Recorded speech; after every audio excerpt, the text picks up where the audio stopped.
It was hard, ladies and gentlemen, coming to speak to people. And I was facing financial difficulties in my own life. I was behind on my bills and my dreams, and I'm saying to them, you can live your dream. It was hard, ladies and gentlemen. It was very difficult to pick myself up each day believing that I could do it. There were times that I doubted myself. I said, God, why is this happening to me? I'm just trying to take care of my children and my mother. I'm not trying to steal or rob from anybody. For those of you that have experienced some hardships, don't give up on your dream. There are rough times are going to come, but they have not come to stay. They have come to pass. It's very important for you to know that. Don't say I'm having a bad day. Say I'm having a character building day.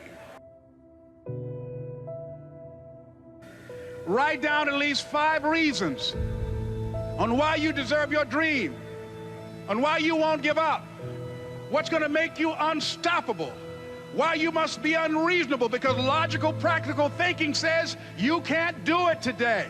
But if you want to produce unreasonable results in your life, like living your dream and taking charge of your destiny, you've got to be an unreasonable person. You've got to be an uncommon person. So write down the reasons of why you're here. My first major goal was to buy my mother a home. And let me tell you something, ladies and gentlemen, what will reasons do, Les? Nietzsche said, if you know the why for doing, you can endure almost anyhow. What do you mean by that? If you know why you're doing something, when the hard times come, and they're going to come, when the disappointments and the rejections come, and they're going to come by the truckloads, your reasons will be your rod and staff to comfort you, to pick you up. Once again, I got a saying on one of my tapes, if life knocks you down, try and land on your back, because if you can look up, you can get up. Let your reasons get you back up. And when you get to the point where all you want to do is be successful, as bad as you want to breathe, then you'll be successful. And I'm here to tell you, number one, that most of you say you want to be successful, but you don't want it bad. You just kind of want it. Most of you don't want success as much as you want to sleep. Some of you love sleep more than you love success. And I'm here to tell you today, if you're going to be successful, you've got to be willing to give up sleep. You got to be willing to work off for 3 hours of sleep, 2 hours. If you really want to be successful, some days you're going to have to stay up 3 days in a row. Because if you go to sleep, you might miss the opportunity to be successful. That's how bad you got to want it. To be able at any moment to sacrifice what you are for what you will become. I don't do well in math. You're right. You ain't never studied. I'm not good in writing because you have never written before. But I dare you to fail in writing for a whole year to see if you can get to the end. I dare you to fail. I dare you to take that same class over and over again. I dare you to stop dropping classes like you saw. Stop being this high school dropout. Stop giving up. Stop sleeping on the street. Stop walking up and down Finkel Avenue like you ain't got nothing, and get your GED. Stop being afraid to take a test. Stop being afraid to go to college because your daddy didn't go and your mama didn't go. Stop being afraid and be the best Eric Thomas you can be. But listen to me, it's going to be hard. It took me 12 years to get a 4-year degree, but I got it. And guess what? On a degree, it don't have dates. So if it took you 4 and it took me 12, it don't show up nowhere. But I'm exactly where I wanted to be because I realized I got to commit my very being to this thing. I gotta breathe it, I gotta eat it, I gotta sleep it. And until you get there, you'll never be successful in life. But once you get there, I guarantee you, the world is yours. So work hard and you can have whatever it is you want. The problem is, you ain't never felt no pain before. You're soft. It's a soft generation. You quit on everything. Pain is temporary. It may last for a minute, or an hour, or a day, or even a year. But eventually, it will subside. And something else will take its place. If I quit, however, it will last forever. And so every time something get hard, you quit, you call mama. I dare you to take a little pain. I dare you. I dare you not to go home. Somebody said, I gotta go home, I feel bad. Go through it. You ain't gonna die. At the end of pain is success. You're not gonna die because you're feeling a little pain. It don't matter whose fault it is that something is broken if it's your responsibility to fix it. For example, it's not somebody's fault if their father was an abusive alcoholic, but it's for damn sure their responsibility to figure out how they're going to deal with those traumas and try to make a life out of it. It's not your fault if your partner cheated and ruined your marriage, but it is for damn sure your responsibility to figure out how to take that pain and how to overcome that and build a happy life for yourself. And responsibility do not go together. It sucks, but they don't. When something is somebody's fault, we want them to suffer. We want them punished. We want them to pay. We want it to be their responsibility to fix it, but that's not how it works, especially when it's your heart. Your heart, your life, your happiness is your responsibility and your responsibility alone. As long as we're pointing the finger and stuck in whose fault something is, we're jammed and trapped into victim mode. When you're in victim mode, you're stuck in suffering. The road to power is in taking responsibility. Your heart, your life, your happiness is your responsibility and your responsibility.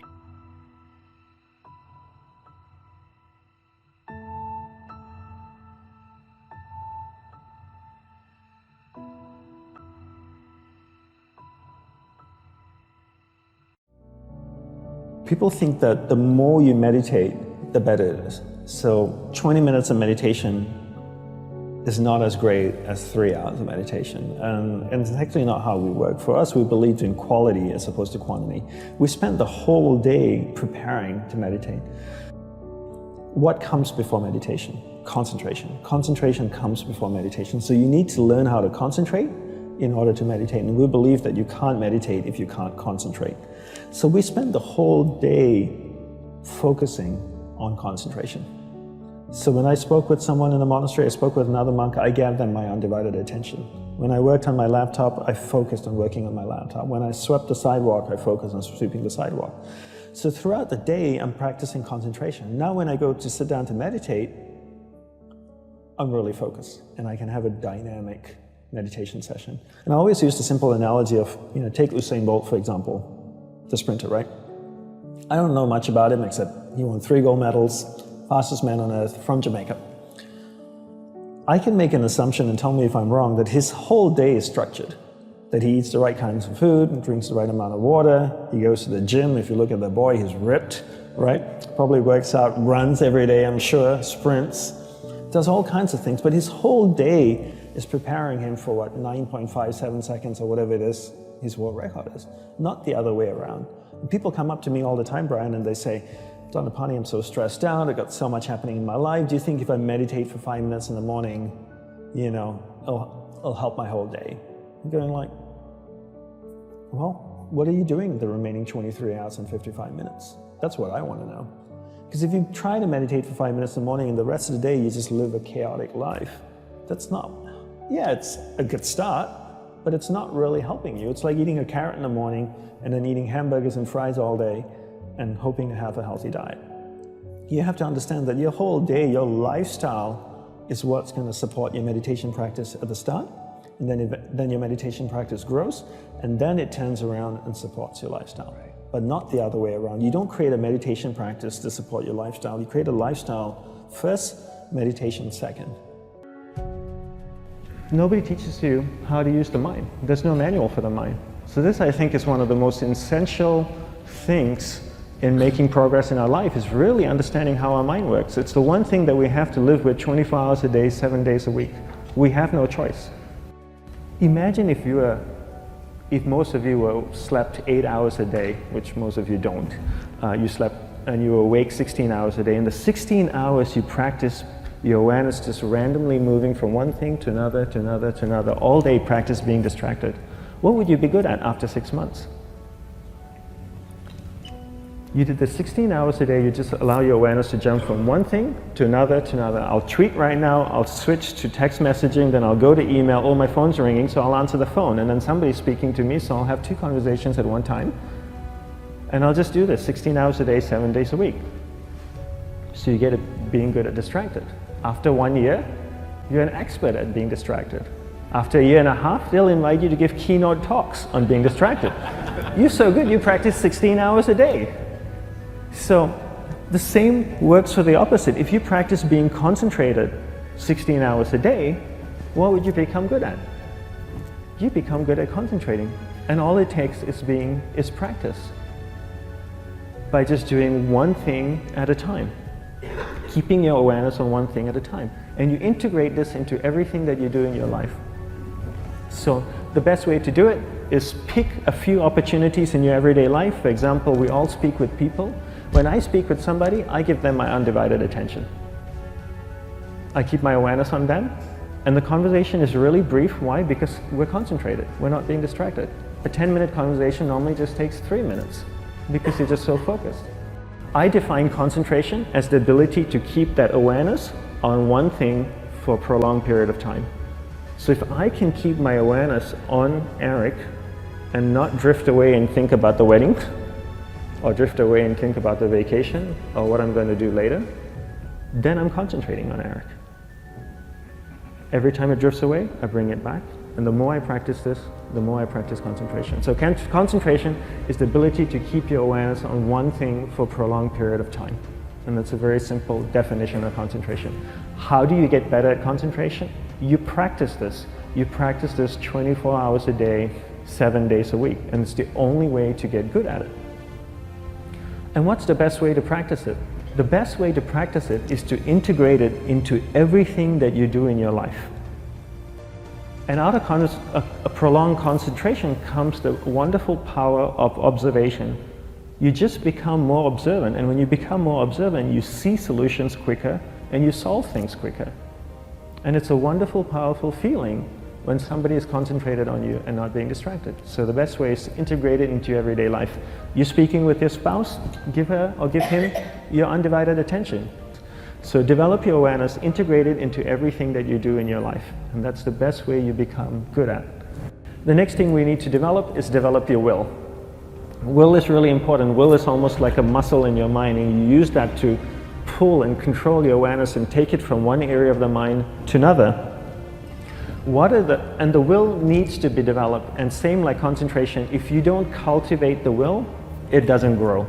And this is something that really needs to be cultivated. How do you develop the will? There's 3 very simple ways to develop the will. 1 is you finish what you begin.